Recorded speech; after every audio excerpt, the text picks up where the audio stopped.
Karanata tau pa'atoa. Maruru no te i e whareira te i mahana, naruto i te i e whaao mene. Naro nei vau nā mua prau ha maruru mai te i tō tātou e wana, Erikan, Guillaume, Patrick Kirsch. I naro nei vau e ha maruru toa tā u mau hoa, u nei. Je vais switch en français, évidemment. Donc, comme l'indique le résumé de ma présentation, je vais principalement me focaliser un peu plus sur l'aspect institutionnel de notre discipline, au travers notamment le rôle que porte la direction de la culture et du patrimoine dans la mise en œuvre et la définition des enjeux donc de notre discipline de l'archéologie ici en Polynésie française.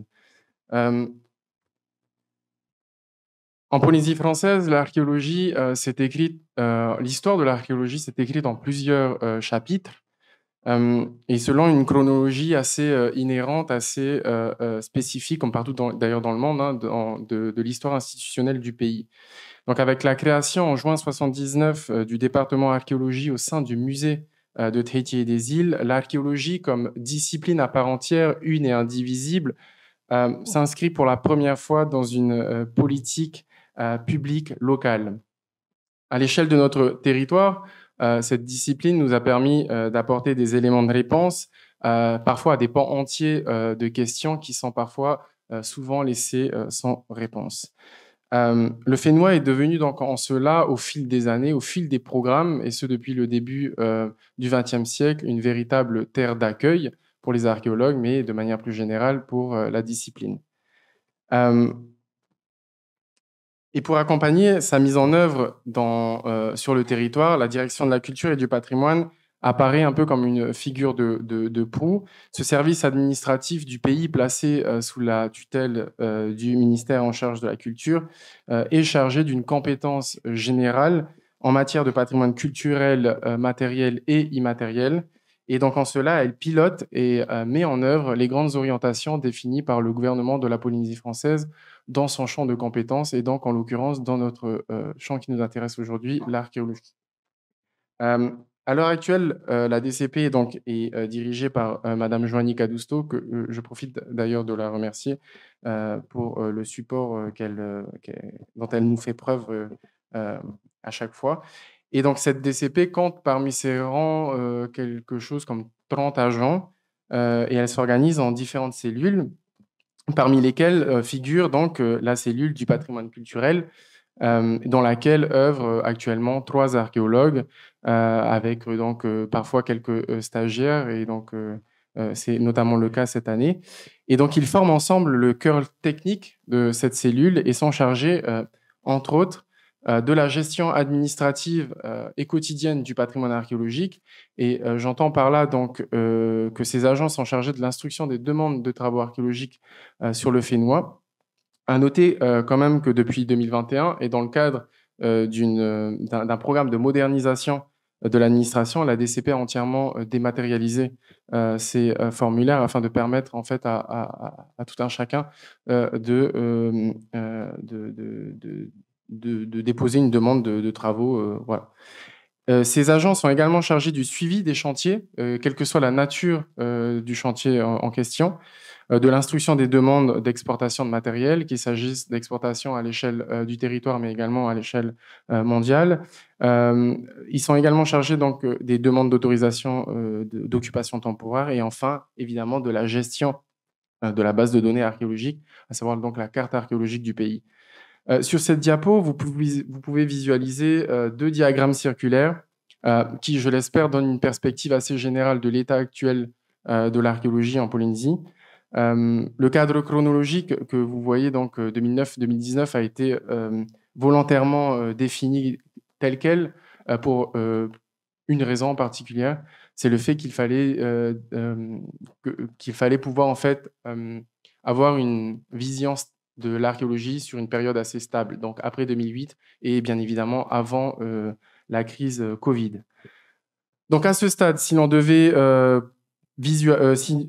tirer quelques observations clés, on remarque premièrement sur le diagramme supérieur qu'il existe un réel déséquilibre en matière de répartition des opérations archéologiques sur le territoire entre les archipels. Les îles du Vent, donc Tahiti et Moorea en particulier, regroupe donc 37% des opérations octroyées sur cette décennie et talonné donc juste derrière par l'archipel des Marquises avec 28% des opérations. Ce duo se justifie hein, pour plusieurs raisons, et notamment, à mon sens, deux raisons. La première, c'est que s'agissant donc des îles du Vent, cette part s'explique par l'urbanisation galopante de nos rivages et le fait qu'il faut le souligner quand même, qu'il y ait une certaine prise en considération de plus en plus fréquente des avis fournis par la DCP. Donc aujourd'hui, contrairement aux années passées, les services du pays, à l'instar des grands groupes immobiliers, prennent en considération la problématique archéologique dans le programme d'aménagement. Ce n'est pas tout le temps le cas, mais ça l'est de plus en plus et je tenais tout de même à le souligner. Concernant la part des marquises, ce n'est pas vraiment une surprise puisque maintenant, depuis plusieurs décennies, les problématiques de recherche programmée se sont généralement orientées vers cet archipel. Et c'était d'ailleurs déjà un des constats de l'an 2000. Et donc aujourd'hui, les marquises, sur la carte archéologique de la Polynésie, demeurent l'archipel le mieux documenté. Et à l'inverse, on remarque malheureusement que l'archipel des Australes reste quand même le parent pauvre un peu de notre discipline, avec seulement 3% des opérations sur une décennie.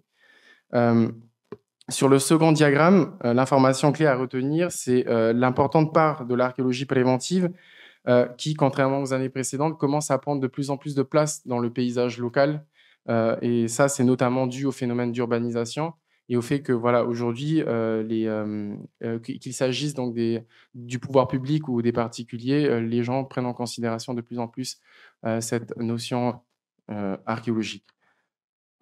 Enfin, si l'on devait porter un regard sur l'activité archéologique de cette année, voici quelques chiffres clés. Hein. Donc l'année 2022, c'est 29 opérations autorisées. À noter quand même que ces dernières années, la moyenne était de 9 par an, donc une réelle intensification de l'activité archéologique sur le territoire, notamment certainement due à la reprise du secteur BTP, mais surtout aussi au retour des chercheurs après ces quelques années de pandémie, de disette. 11, c'est le nombre d'opérations entièrement financées par la DCP. Cette année, la politique publique a voulu qu'on oriente les budgets sur la restauration des sites. Dont plusieurs acteurs sont présents ici dans cette salle, Paul, Marc. 300, c'est le nombre de dossiers traités par la cellule archéologique sur une année. Et 5682, c'est le nombre de sites actuellement enregistrés sur la carte archéologique de la Polynésie française, sur les 5 archipels. En parallèle, je sais pas, ça a bougé, c'est pas grave. En parallèle, depuis 2013, la DCP s'est pleinement engagée dans le montage et la gestion de 2 dossiers UNESCO. L'engagement de la Polynésie française dans cette démarche visant à mettre sur le devant de la scène le patrimoine culturel et ou naturel de son territoire engage toute une série de réflexions qu'il est important de mener sur les nouveaux enjeux en matière patrimoine, certes, mais également en matière touristique et économique. Le premier dossier dont je voudrais vous parler, c'est évidemment le paysage culturel de Tapu Tapu Atea, classé donc sur la liste du patrimoine mondial depuis 2017. Cette inscription a véritablement été un moteur pour la reprise des recherches archéologiques dans le secteur. Outre les nombreuses prospections réalisées dans les vallées par les archéologues présents sur le territoire, il faut également souligner l'émergence surtout d'un programme de recherche initié donc, par l'ADCP en collaboration avec le CIRAP. Je ne vais pas revenir dessus puisque Louis vous a présenté les résultats préliminaires. Dans la perspective d'une mise en valeur continuelle du site, la DCP s'est également engagée dans des programmes de restauration.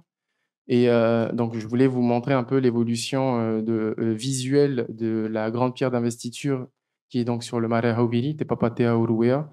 Donc, on s'est engagé dans une opération de restauration qui visait en fait à restaurer l'aspect initial de la pierre. Le second dossier bien UNESCO que je voudrais vous présenter, c'est bien sûr donc celui qui fait beaucoup parler de lui en ce moment. Donc c'est le dossier marquisien Te Henuanata, qui devrait être déposé le 20 janvier 2023 auprès du secrétariat général de l'UNESCO par la France. Donc le travail de chambre est quasiment achevé, si ce n'est totalement.